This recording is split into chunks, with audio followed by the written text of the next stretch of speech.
Things I learned dating African men as an African American woman, part 1. Now listen, do I recommend you dating an African man as an African American woman? Not necessarily. Not necessarily. Girl, you gotta be tough. You gotta be tough. But we're gonna talk about the good things for right now. We ain't gonna talk about, we gonna get there. First thing I learned, how to be quiet, how to relax, how to really be able to turn my brain off. Like, it wasn't until I dated my first African man that I realized what it felt like to have a man that's in control of like every situation. Like, not in a bad way, but just like in a leadership way. Like, they come with a lot of authority and a lot of like confidence that allows you to kind of like turn your brain off because your man got it. Like, he'll tell you what time to be there.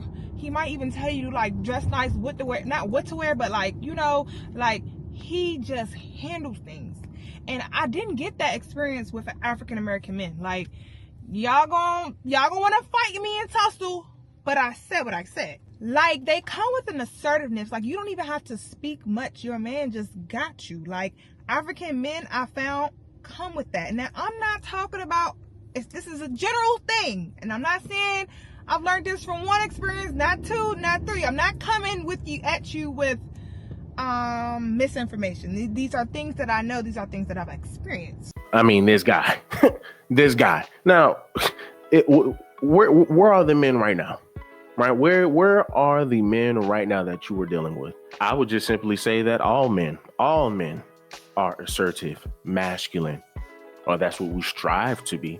Now, being that we are in a society that has been very sensitive towards everything, we have a lot of men that are more feminine now. But overall, most men are assertive. No matter what guy that you deal with, he's going to be assertive. Every man wants to be a leader. That's just a fact, right? That's just a fact. But I could just only assume, just by going off of this video right here, and perception is key to me. So I can care less what people really got to say. Perception is key to me. And it got to be to you. If you see a guy walking down the alley with a hood over his head, and it's 2 o'clock in the morning, I'm pretty sure you're going to be on high alert, prejudging, but in a good way. I could just only assume she only deals with Pookies and Ray Rays, because you're talking about, oh, well, you know, these men are just so stoic. These men set everything up. These men this, these men that. But you're talking about, you've been passed around through all of these guys, not only just African American men, but African men as well. You just been passed around and you haven't cuffed or any of them haven't cuffed you. That says a lot, right? That says a lot. So of course, you know, I had to do my small little research. So I jumped on her TikTok, and I mean, these are some of the videos that you will come across, and it's just like, okay, once again, you sound like Tia Mowry in this. You sound like Tia Mowry in this, but listen to the advice that she gives married women. Just listen to it.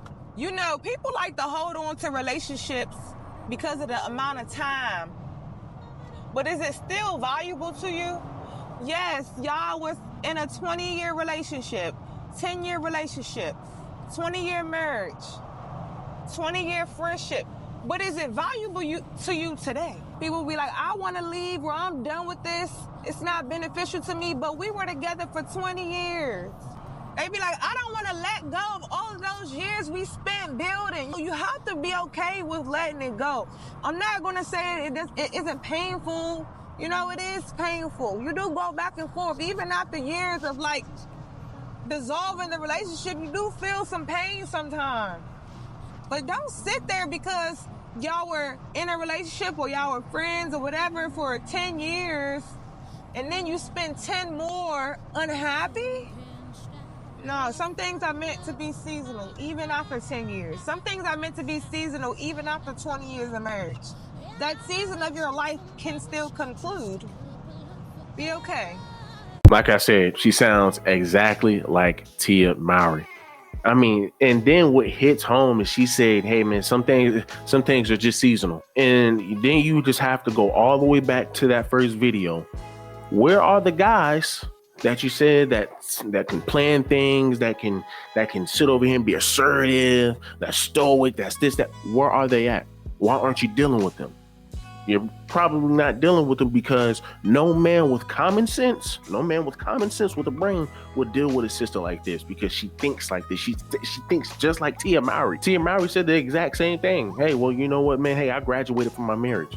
How do you graduate from a marriage, people? My marriage was a success. Yeah. I look at it as like a curriculum when you're in college or high school, right? You're learning, you're growing, you're evolving, you're creating. And I was able to create with Corey some beautiful, amazing children. Yeah. And at the end of that curriculum, and at the end, there's a graduation, there's a celebration. How do you graduate from a marriage? And it's just these women who just come up with these words and come up with these things just to try to make it seem like they know what the hell they're talking about, but they don't, right? Just to pretty much try to justify their trash behavior. You can't justify that stuff. You cannot justify it whatsoever. Here's another video where she is just going off on a deep end. You know what? When it comes to dating, I'm so tired of the bare minimum. Like bare minimum communication, bare minimum effort, and expect me to take you seriously. Good morning. What you doing? How are you? No, come at me with some concrete plans. Be assertive. Be a man.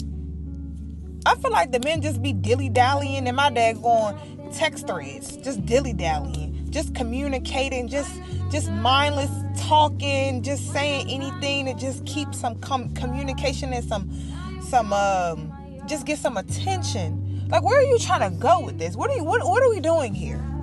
What are we doing? Because I don't want to keep what you doing, all of that. Like, how you planning? What's your game plan to get to know me? Like, what do you really want to do here? Because I don't have time. I don't have time for that.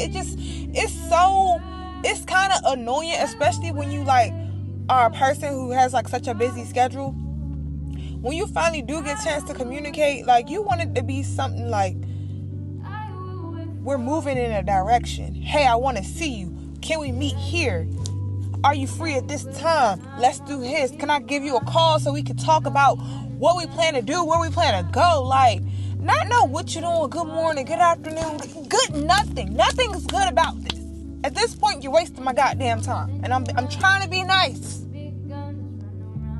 And y'all know sisters are listening to this stuff, right? Y'all know sisters are using this sister for some advice. They coming to this sister for some advice. This is ridiculous. This is ridiculous. Now, you just sat here and said, man, look, I don't want no man who, you know, is coming over here saying, hey, how you doing? Yada, yada, yada. Now, come with some come with some of that sauce. Like, you know, go ahead, come with, man, with, you know, saying, hey, babe, look, man, put your glass slippers on, man, with that red dress, man. And let me take you up here to Roof Chris. And then some, right? But I don't even think women like Ruth Chris now. But I mean, shoot, let me take you somewhere expensive. Like what is this? And once again, this is why I said men with common sense wouldn't even deal with something like this. Men with common sense wouldn't even deal with something like this. Now, once again, she didn't say, I need, like, man, be assertive, be this, be that. You just said you dealt with guys that were like that, though.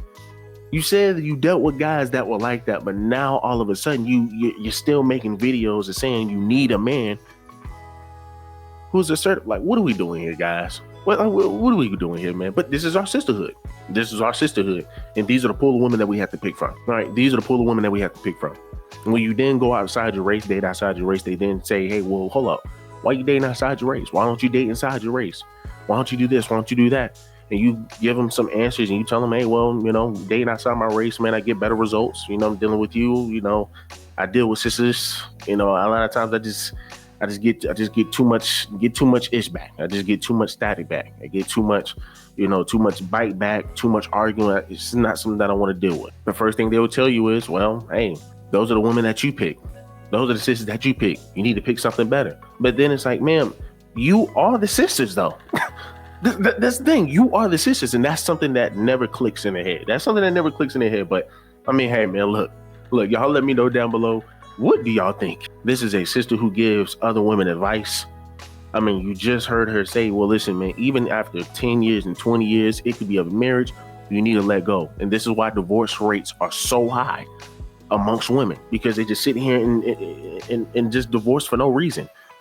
And this is why marriage rates are so low for our sisters, because of women like this, because no man wants to deal with this. That's why men go outside of the race to go date other women, to go marry other women. But of course, people are going to get upset with that, right? Of course, people are going to get upset with that. But the comment section is open. I'm here to hear it all. Do me a service, leave me a like, leave me a comment, subscribe to the channel.